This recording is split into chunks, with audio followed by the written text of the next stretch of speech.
Part 4। मैं नेहा नहीं हूँ। Secret room number 13। एक प्रेम कहानी। जो दरवाजे के पीछे कैद है, वो हाथ ठंडा था, जैसे किसी बर्फीले इंसान ने छुआ हो।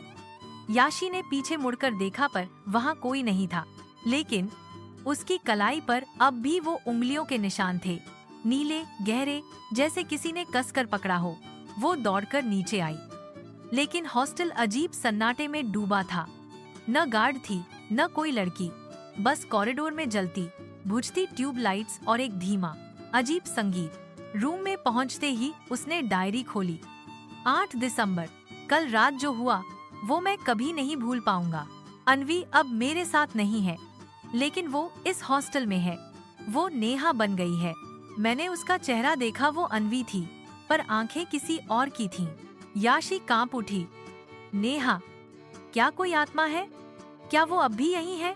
और तभी डायरी के पिछले पन्ने पर कुछ उभरा अपने आप, काली स्याही से। उसकी मोहब्बत अधूरी थी, अब कोई उसे पूरा करेगा। अगले ही पल याशी की आंखें खुद ब खुद बंद होने लगी, जैसे किसी ने उसे हिप्नोटाइज कर दिया हो। और एक सपना या शायद बीता हुआ सच उसकी आंखों के सामने आने लगा। Flashback scene. कॉरिडोर में अन्वी भाग रही थी, पीछे शौर्य चिल्ला रहा था, अन्वी रुको, वो तुम्हें मार देगी।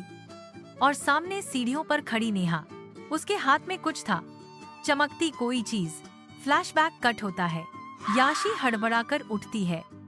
उसे समझ आ गया, ये सिर्फ एक प्यार की कहानी नहीं थी, ये एक हत्या, एक धोखा और एक बंदी आत्मा की कहानी थी। और तभी कमरे की दीवार पर खून से लिखा उभरता है, रूम नंबर 13 मेरी कब्र है। अगला पल कमरे की घड़ी अपने आप घूमने लगती है। सुइयां पीछे चल रही हैं, जैसे वक्त उल्टा दौड़ रहा हो। और एक पुरानी आवाज फिर से आती है, अगर तू नेहा नहीं तो बता, कब्र किसकी है? To be continued.